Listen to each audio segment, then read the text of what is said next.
leads us on to a very incredible man that I've been working with in the last few months, who I've been very inspired with, and also who I would like to congratulate for the wonderful work he's doing.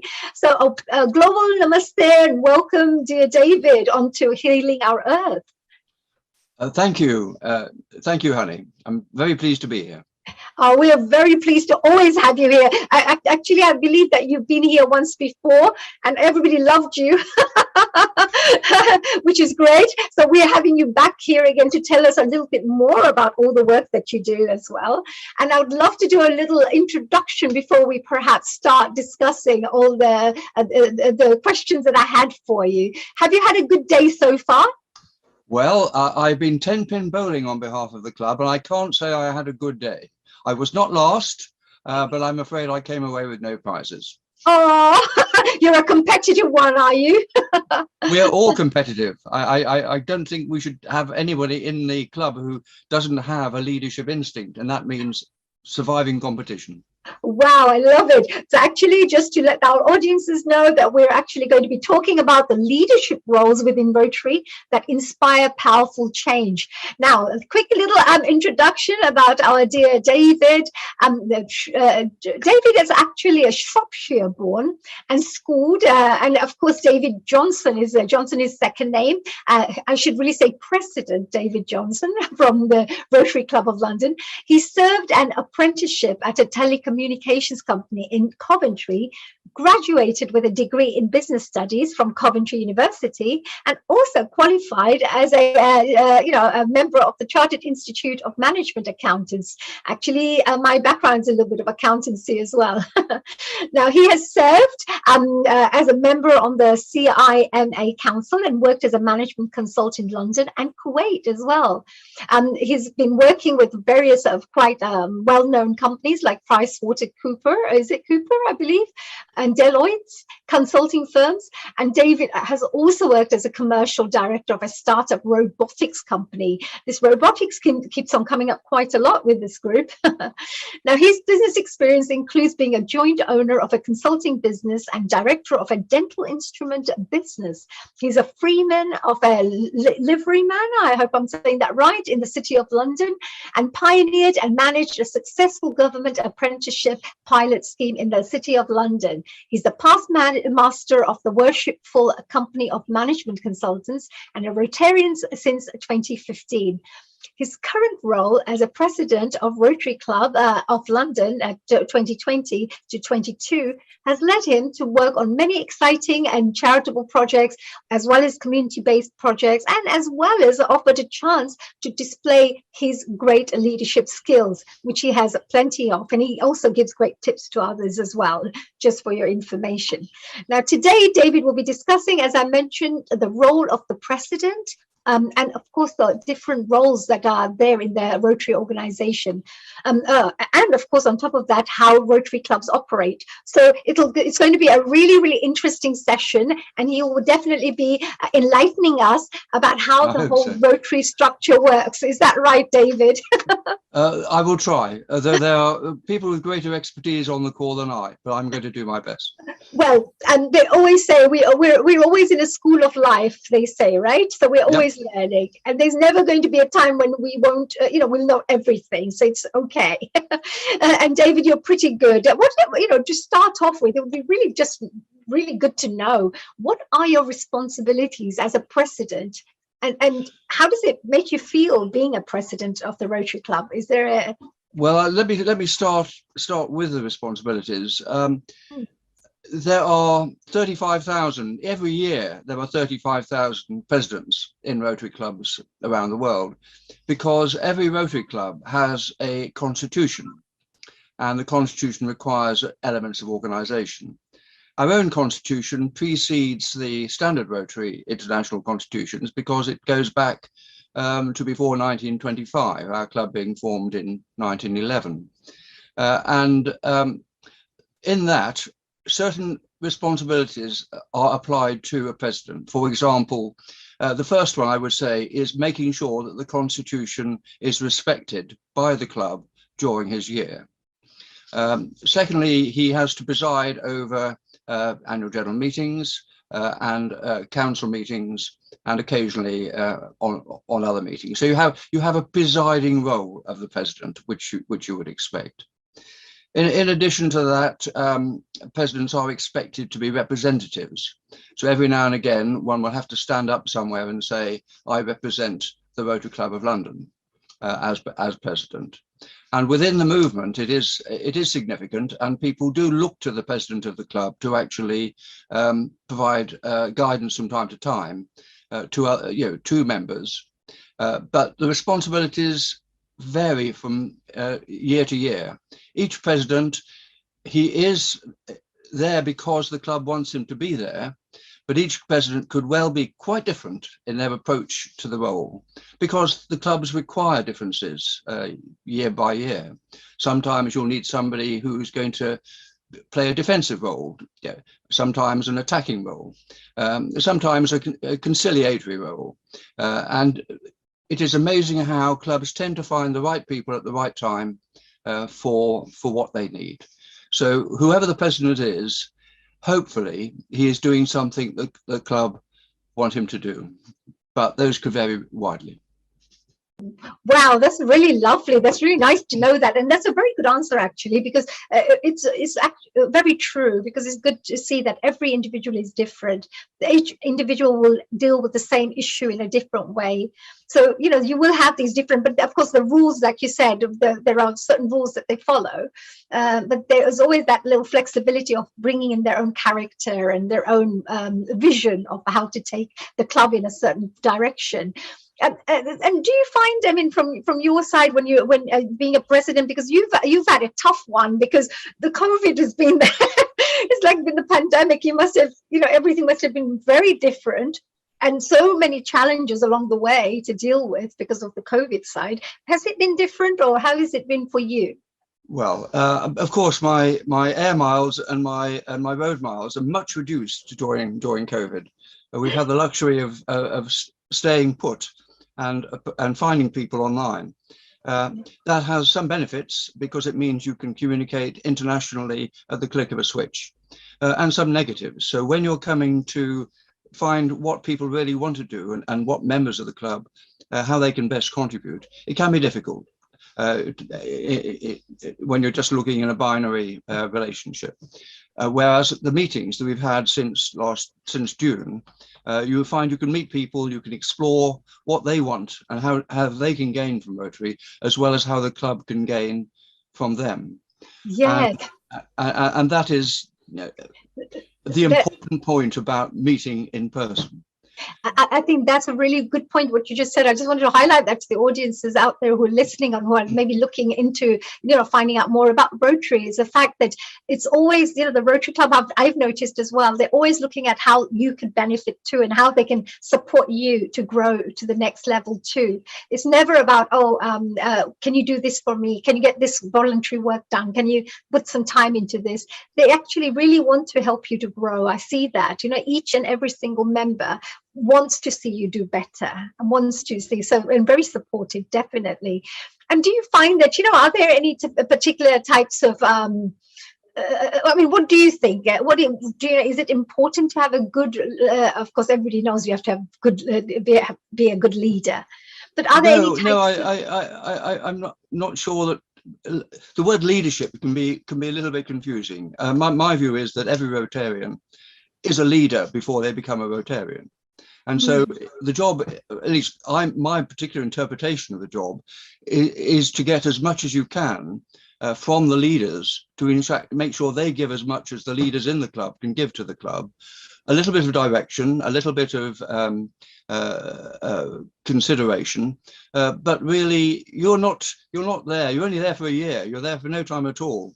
And you can't suddenly say, oh, I think our club should be relocated, or our club should have a permanent premises, or anything like this. Those things take years to engineer, and it's not the president's job to do that. That is the club's job. As a club, we're a large club, and we have a lot of committees, and every committee has got a leader for that committee. And there's great reliance placed on the leader of that committee, helping the council and the club either change direction or take direction, or develop, so that we are helping our community in the ways that Rotary should be helping their community. Oh, that's really great, because even when we go out there to do good work for the community in terms of charitable work, the same skills will apply. You'll need to bring people together. You'll have to encourage them. You have to guide them on how we're going to do this charitable work together, maybe feed them 10,000 people. This is how we're going to work it out. So in a way, there is team building always going on, whichever level you're working. And every single person, like you mentioned, are leaders in their own right. And you mentioned all the chairs are leaders as well, because they're leading that particular team to ensure that certain roles and responsibilities are being done in the best way possible. I think that's a very good thing. And I also heard you just mention as well that either you give them the direction, or we can change the direction, or just give them a chance to develop. So work can be done in the best way possible. Is that right? I would observe, covering that last point, that some of the biggest steps forward taken by the club have not been taken by presidents. They've been taken by members who've had the energy and drive to ensure, who haven't got time, to be honest, to become a president. A president can be a very consuming activity in itself. And if you actually want to get a job done, you don't look to the president to do it. You look to people whose mission it is to achieve it. So we've had great recruiters for the club, over 110, 12 years. And the president doesn't do the recruiting. It's the members that do the recruiting. And certainly specific members do a lot of good work. So in terms of developing or changing the nature of the club, it is the members that do that. So we are increasing our number of women in the club. That's not being done by the men, by and large, although there is no resistance amongst the existing members on screen. Yes. We've got a great lady who's been doing that recruiting, who has been a president but is not a president. And over the years, I'm thinking here, Ian, of Siggy Steinberg.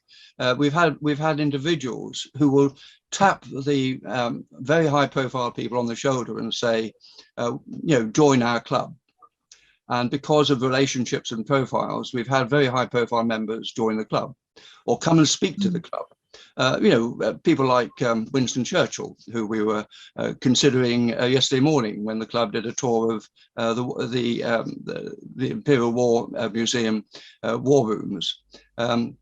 Winston Churchill spoke to our club, not because he was one of us, but because somebody said, "Come on, Winston, time you gave us a talk."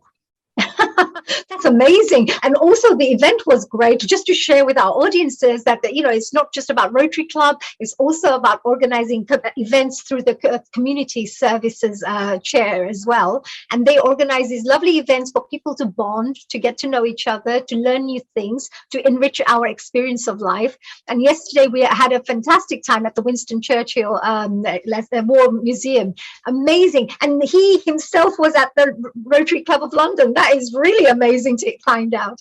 I discover something new all the time about our club, and it's always so good to hear. It's so interesting. Oh, so, we have a signed photograph to prove it. Really? I'm going to have to check it out. I'm going to make sure it is his signature. It'll give me a chance to look at it myself. but perhaps to summarize the actual leadership and achievement, I think the job of the president really is, at the end of his year, to be able to say that he's encouraged more members to be proud of the club, and he's encouraged more members to join the club.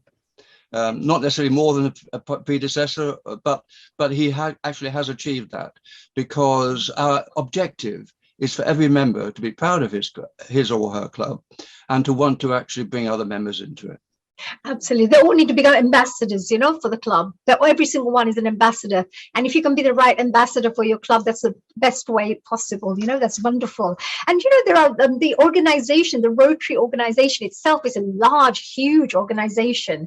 And coming into the organization, you could sometimes get a little confused with all the different roles and responsibilities and, the structure of the organization. Would you be able to perhaps just give us a little insight into how does this whole work, throw some light onto how the organization is structured? Well, if you come into the club as a member, then the thing is to work certainly with your sponsors and the people in the club who know you, who know your interests, and perhaps who will direct you in a certain area for developing your interest. But one shouldn't, in my own view, and others may disagree, try to take on the whole of Rotary International in your first week, month, or even year of membership. Deal with what's in front of you and get to grips with that. So if you're organizing an event in London, you don't worry too much about the international conference in Houston, Texas. Not this year, unless of course you happen to have great friends in Houston, Texas, and you want to visit them in the summer, but that's another matter. As you've said, 1.2 million members, 35,000 clubs, 200 countries. It is a global opportunity, but we can only deal with, at least I can only deal with one person at a time.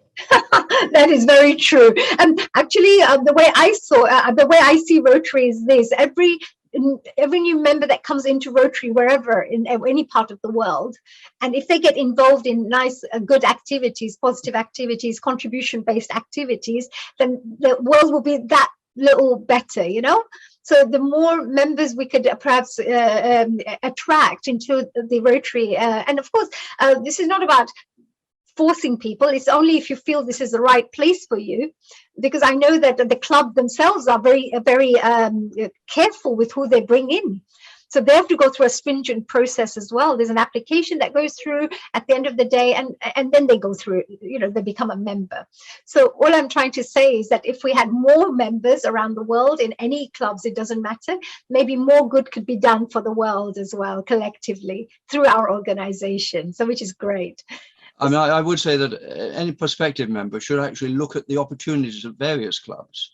And if they decide to join one club, to understand what that club is about before they join it, and then support it in its activities.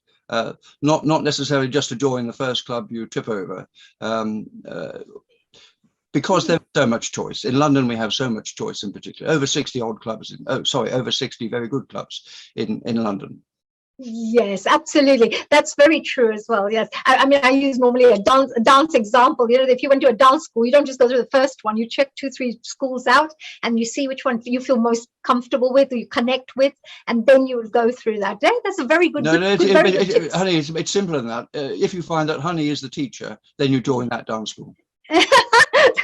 That's true. I like that one, David. Now, moving on to another one question, I know, because very shortly we'll be moving on to our next interview, but I'd really like to know this. Because a club may have to go through challenges as well. It's not just good things that happen. There may be other things, challenges come in, etc. How does the president or the leaders of the organization deal with these things? Is there a protocol? Well, I think a question you have posed in the past was challenges and threats to the organization. And I don't really see a distinction, because if there's a challenge, then there's also a threat. But we are working with every challenge. I mean, life is a challenge. And what we try to do is overcome the challenges one by one, as we come across them. And the biggest challenge that probably any club, our club would have, is resources. There are always more ideas and more opportunities than there are resources to deliver it. Those resources could be people, numbers, people, time, people, money. And so you actually have to identify what you can do and make sure that what you do deliver is excellent. So you use your resources to actually achieve the best result, perhaps in more limited fields than you would like at any one time. And that is difficult, because somebody has to make that decision as to where the resources should go. And in our club, that is a decision that is effectively put through council. So our council have to allocate our resources. But if through this, your work, honey, as new membership chair, you get more people, we have more resources, we can achieve more. Oh, that's a really good thing. Yeah. So everything will affect the next bit, right? So if somebody does their work well, it will help the other parties and teams as well. So if we have more members or more committees, we'll have nice, good people to work with. And the people who come in as well will really enjoy themselves too, as well, because they'll be at the right places, in the right committees, guided, mentored in the right way. So right people are there. But this is fantastic. Would there any last messages that you may want to share, David? Maybe, you know, anything that potential members may be interested in finding out, or your leadership tips or advice that you may wish to give to other club members, or somebody wishing to become a president in the future. You know, any tip that you would like to perhaps pass on? Part of the challenge for every volunteer organization is recruitment and retention. There is an awful lot of work in recruiting, training. And wherever possible, we should be focusing on retention, trying to engage the members we have by giving them more interesting things to do. And that is one of the objectives, of course, of our vocational committee, to find the areas where people could deliver more, would like to deliver more, get more engaged. And then it's up to the committee chairman, really, to make sure they do. Right, that's a very, very, very good point there. Yes, absolutely. It's all not about quantity. It's all about quality of how each person is experiencing their time there, and you know, what contribution they can make to the best of their ability, what support we could give them as well from the club point of view. There's those areas of it too. David, you're absolutely amazing, and thank you very much for your time. And really, it will be only right for me to say to, of course, our dear president, David Johnson, to maybe finish off with our little with any message that you may want to finish off with for today. Keep in touch.